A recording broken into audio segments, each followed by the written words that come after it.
জন্য খুবই ইম্পর্টেন্ট জিনিস। আন্তর্জাতিক বাংলাদেশ সাধারণ জ্ঞানের কোনো বিকল্প নাই। কেউ ইন্টার পাস করার পরে যদি ভার্সিটিতে ভর্তি হতে চায় তাহলে তাকে অবশ্যই সাধারণ জ্ঞানে ভালো পারতে হবে, কারণ ভর্তি পরীক্ষাটা এগুলো আসে। তাহলে আমরা শুরু করি। আমরা আন্তর্জাতিক বিষয়গুলো দেখবো। আইডিএ, স্বল্পোন্নত দেশগুলোকে কোন জাতীয় ঋণ দিয়ে থাকে? হ্যাঁ, আইডিএ কে সফট লোন উইন্ডো বলা হয়। হ্যাঁ, তার মানে তারা ঋণ দেওয়ার সময় ফেরত জেনে সেই সুদটা তারা খুবই কম নেয়, এই জন্য তাদেরকে সফট বলা হয়, মানে নরম। এটা ইম্পর্টেন্ট। আইডিএ, সফট লোন বলা হয় আইডিএ, এটা খেয়াল রাখতে হবে। নাবাইয়া পারমাণবিক পরীক্ষা স্থানটি কোন দেশে অবস্থিত? এটা পারমাণবিক অস্ত্র নিয়ে তারা পরীক্ষা করে যে এটা ঠিকভাবে কার্যকর আছে কিনা, সেটা হচ্ছে রাশিয়াতে। আমি বলছি কোন দেশটি ইউরোপীয় ইউনিয়নের সদস্য নয়? ইউরোপীয় ইউনিয়নকে বলা হয় ইইউ, ইউরোপীয় ইউনিয়ন। এ মানে হচ্ছে ইউরোপের দেশগুলো, অনেকগুলো দেশ মিলে একটা সংস্থা ইউরোপীয় ইউনিয়ন। এবার কোনো কোনো দেশ ওই ইউরোপের অন্তর্ভুক্ত হলেও তারা ইউরোপীয় ইউনিয়নের সদস্য নয়। কোন দেশটি ইউরোপীয় ইউনিয়নের সদস্য নয়? এখানে আমরা জানি সুইজারল্যান্ড এবং নরওয়ে, এই দুইটা দেশ এখানে সদস্য নয়। প্রশ্নটা ভুল ছিল, উত্তর থাকার কথা ছিল একটা, কিন্তু দিছে দুইটা।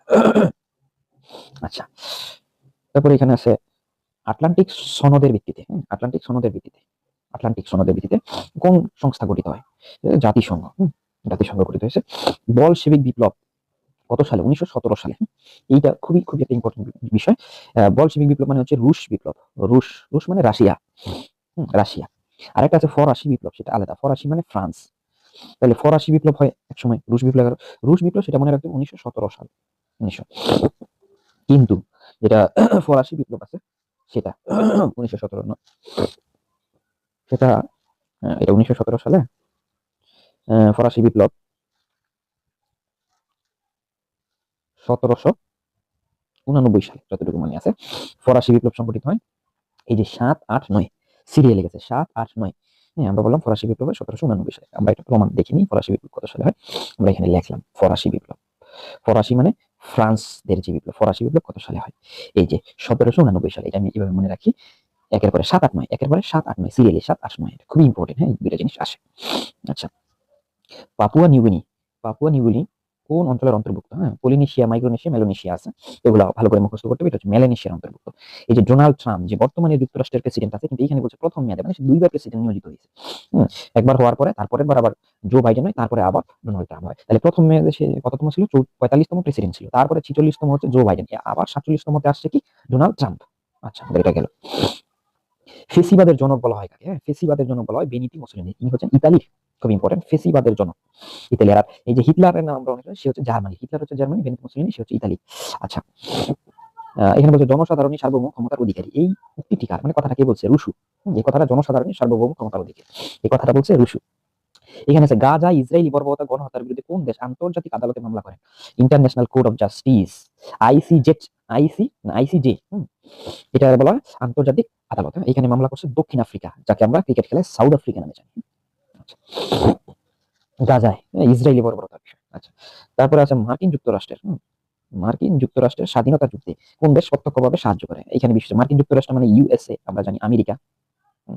এই আমেরিকা এক সময় আহ আমরা যাদের বলি ইউকে অথবা যুক্তরাজ্য, ইংল্যান্ড, হ্যাঁ, যারা আমাদের উপমহাদেশকে শাসন করছে, ইংল্যান্ড, ইংরেজরা, এই ইংরেজদের অধীনে ছিল আমেরিকা। ইংরেজদেরকেও শাসন করেছে, মানে এই আমেরিকারও শাসন করছে ইংরেজরা। তো এই ইংরেজদের সাথে এই আমেরিকার যুদ্ধ হয়। সেই যুদ্ধে সহায়তা করে কারা? ফ্রান্স। ফ্রান্স সহায়তা করে সেই যুদ্ধে। আর এই ফ্রান্স সহায়তা করে, এবং ফ্রান্স এই যুক্তরাষ্ট্রকে স্ট্যাচু অফ লিবার্টি প্রদান করে। স্ট্যাচু অফ লিবার্টি একটা স্থাপনা, একটা কি বলে, স্ট্যাচু অফ লিবার্টি স্থাপনা, ভাস্কর্য, এই জিনিসটা প্রদান করে।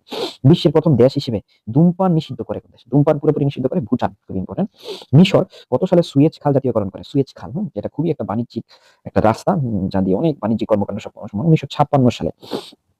1956 সালে মিশর সুয়েজ খাল জাতীয়করণ করে। এই সুয়েজ খাল নিয়ে অনেক জল্পনা কল্পনা, আমেরিকা চাইছে এটা নিয়ে যেতে, এরকম ঘটনা।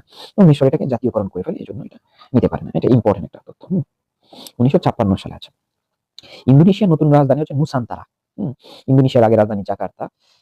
ইন্দোনেশিয়ার রাজধানীটা পরিবর্তন হয়ে গেছে, তো সেটা একটা প্রদেশে ছিল, এটার নাম কালিমান্তান। কালিমান্তান, এটা আসে ইম্পর্টেন্ট।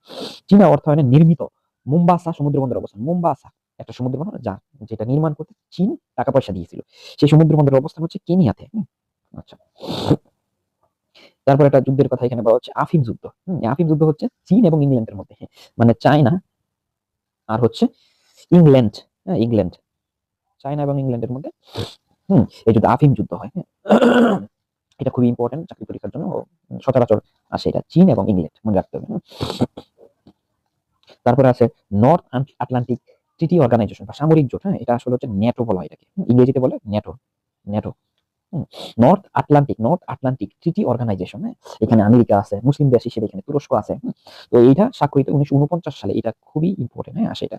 হ্যাঁ, ন্যাটোতে কিন্তু রাশিয়া নাই। হ্যাঁ, তো north Atlantic treaty organization, NATO, এটা একটা ইম্পর্টেন্ট। আমেরিকা এটা আমেরিকা এটা দিয়ে কর্তৃত্ব স্থাপন করে 1949 সালে। আচ্ছা, 1947 সালে 1947 সালে প্যালেস্টাইনকে, হ্যাঁ 1947 সালে প্যালেস্টাইনকে 1947 সালে প্যালেস্টাইন মানে হচ্ছে ফিলিস্তিন। হ্যাঁ, 1947 সালে প্যালেস্টাইনকে ফিলিস্তিনকে বিভাজনের পরিকল্পনা জাতিসংঘের কোন প্রস্তাবের মাধ্যমে ফিলিস্তিন, এটা আসলে ছিল মুসলিমদের, কিন্তু এটা ইসরায়েলকে কিছুটা অংশ, তো ইসরায়েল এবং ফিলিস্তিনের মধ্যে ঝামেলা চলতেছিল, কিছুটা অংশ দেওয়ার যে প্রস্তাব সেটা 181 নং প্রস্তাবে বলা হয়। খুবই ইম্পর্টেন্ট এটা। 1947 সালে এই বিভাজনটা করে। হ্যাঁ, জাতিসংঘ মাধ্যমে এই প্রস্তাব। জাতিসংঘ গঠিত হয় কত সালে যদি আসে? 1945 সালে। হ্যাঁ, 24 অক্টোবর। জাতিসংঘ। আচ্ছা, কোন দেশগুলো মেডিসিন লাইন বা সীমানা দ্বারা বিভক্ত? মেডিসিন লাইন যুক্তরাষ্ট্র এবং কানাডা। এরা সবাই উত্তর আমেরিকাতে অবস্থিত। যুক্তরাষ্ট্র এবং কানাডা, মেক্সিকো এগুলো উত্তর আমেরিকাতে অবস্থিত। হ্যাঁ, এরা তার মানে কি একটা মহাদেশ অবস্থিত, মানে তারা কাছাকাছি, তার মানে তাদের মধ্যে সীমানা আছে। সীমানা মানে সীমান্ত, বর্ডার, এদিকে এক দেশ, এদিকে এক দেশ, এটা একটা লাইন। হ্যাঁ, তাহলে এখানে যেটা বলা হচ্ছে যুক্তরাষ্ট্র এবং কানাডার মধ্যে হচ্ছে মেডিসিন লাইন, যুক্তরাষ্ট্র এবং কানাডার মধ্যে মেডিসিন লাইন বা সীমানা আছে। যুক্তরাষ্ট্রের পরিচালিত অপারেশন মিডনাইট হ্যামার, মিডনাইট মানে মধ্যরাতে, হ্যামার মানে কি কোনো কিছু যেটা বাইরে হাতুড়ি দ্বারা, হ্যামার মানে আক্রমণ, midnight hammer, operation midnight hammer ইরানে কবে চালনা করে এই তারিখটা এখন সাধারণত এসে থাকে 22 জুন 2025, জুন মাসের 22 তারিখে এই অপারেশনটা তারা সংগঠিত করেছে। আজকে আন্তর্জাতিক বিষয়গুলি এই পর্যন্তই। হ্যাঁ, তোমরা এই জিনিসগুলো খুবই গুরুত্ব সহকারে আস্তে আস্তে পড়তে থাকবে, যাতে করে তোমরা ভার্সিটি ভর্তি পরীক্ষা শিখতে পারো। আর পরবর্তীতে চাকরি পরীক্ষার জন্য সাধারণ জ্ঞানের কোনো বিকল্প নেই। আচ্ছা।